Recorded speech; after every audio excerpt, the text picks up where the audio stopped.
wish upon a star. Makes no difference who you are.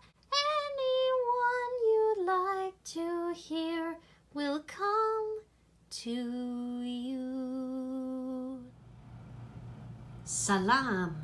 Nice to see you. This is Taya. I promised to share some characters with Aladdin. Starting with the peddler. Known simply as the peddler, this mysterious merchant has a wide assortment of wares to sell, from a coffee maker that also makes julienne fries to Dead Sea Tupperware. But he is also the holder of the magical lamp and a teller of tales. It's he who shares the tale of Aladdin and the lamp that changed the course of the orphan's life. This is Abu, a mischievous monkey with a greedy streak a mile long. Abu was Aladdin's best friend and partner in crime. Unlike Aladdin, who steals to survive, Abu steals simply because he can't help himself. He tries to take anything that grabs his eye, from food to clothes to money. In fact, he and Aladdin met when Abu tried to steal money from Aladdin's pocket. The two have been together ever since. Abu values his friendship with Aladdin above all, and is willing to go to great extremes to ensure Aladdin's happiness. In spite of his many vices, Abu is soft at heart, having shown a willingness to share his stolen goods with those more in need than himself. Here's Aladdin himself. Aladdin is a street rat who dreams of having more. Aladdin has been on his own since he was 2 years old, when his mother was abducted by bandits. Aladdin lives on the streets of Agrabah with his monkey friend Abu. The two do what they need to survive, which usually means stealing food from street vendors. Aladdin is quick-fingered and fast on his feet. He has to be to stay ahead of the palace guards. Aladdin's world is turned upside down when he is tricked by the Sultan's vizier, the evil Jafar, into stealing a magical lamp. With the help of the genie in the lamp, Aladdin manages to defeat Jafar and win the heart of Princess Jasmine. These days, Aladdin calls the Sultan's palace home. Did you know that? Whenever Aladdin, in disguise as Prince Ali, lies, the plume on his hat falls and covers his face. And when disguised as Prince Ali, Aladdin wears shoes. When dressed as himself, he's always barefoot. Now you know. Okay, this is the genie. The genie is one of the most powerful beings in the entire Disney universe.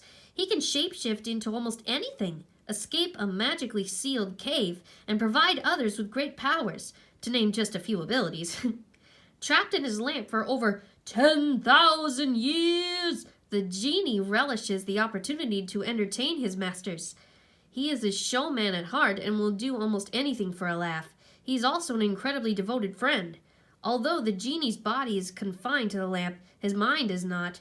He's capable of seeing into the future and the past. The only thing he cannot see is his own future. Did you know that? The genie was designed to look like a living cloud of smoke.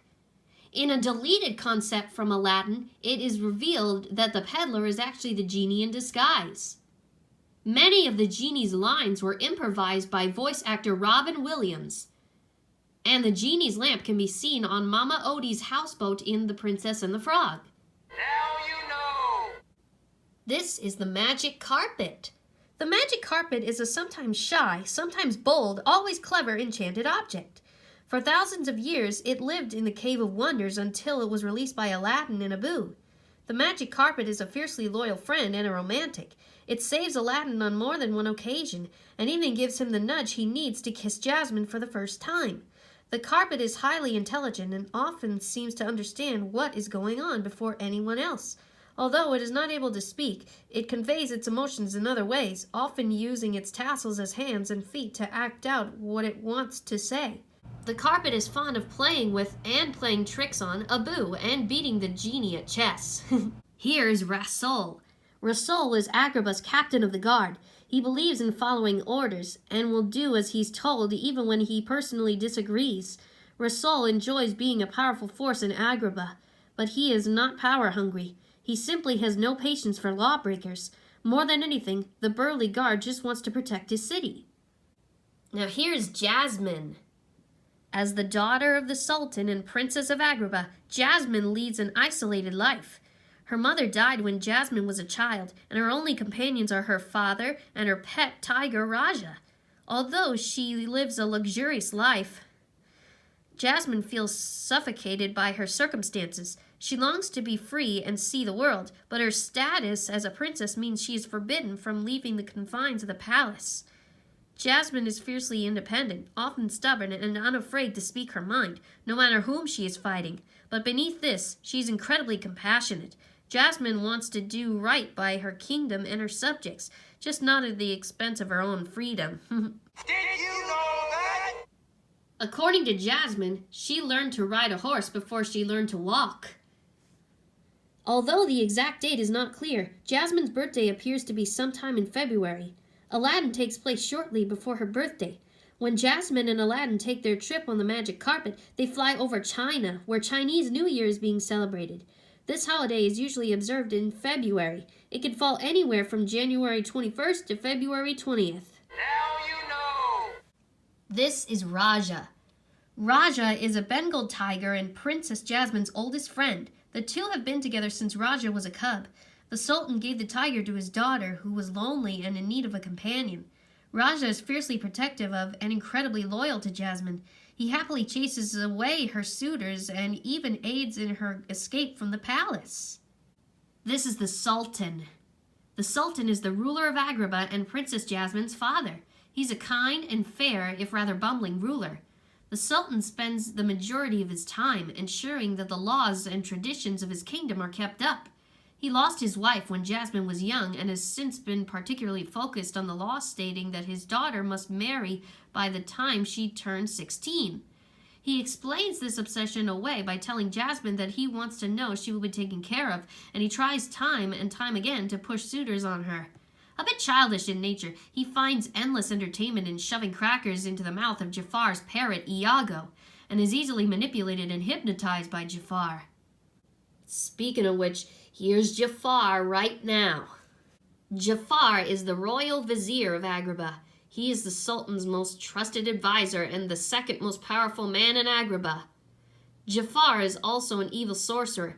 He has spent a lifetime searching for the Cave of Wonders, eager to get his hands on the magic lamp inside, so he may become Sultan. Jafar is tall, thin, and completely bald, though he usually hides his head under his hat. He carries a staff with a head of a snake, which he uses to hypnotize the Sultan, and is usually accompanied by his parrot, Iago. Jafar's drive for power ultimately backfires when he gets his hands on the lamp and wishes to be a genie, accidentally sentencing himself to a life inside his own magic lamp. Did you know that? It took 1 year and 9 months to record Jafar's lines for Aladdin. Now you know. Here is Iago. Iago is the evil sorcerer Jafar's sidekick. Often seen on Jafar's shoulder, the bird is cunning and mischievous. In fact, he is the one who gives Jafar the idea to marry Jasmine to become Sultan. Iago is incredibly sarcastic and known to rant when angry. One of his biggest pet peeves is being fed crackers by the Sultan.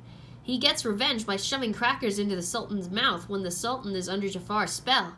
Iago speaks perfect English, although he hides this ability from everyone but Jafar, and can imitate anyone's voice. He proves this by imitating Jasmine to steal the magic lamp from Aladdin. And this is Gazim.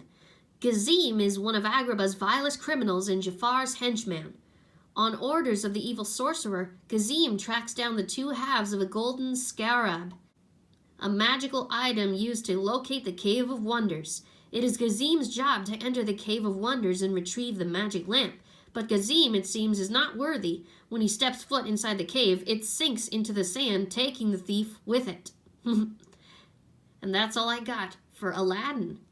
Join me next time, and we'll go to Wonderland and explain characters from Alice in Wonderland.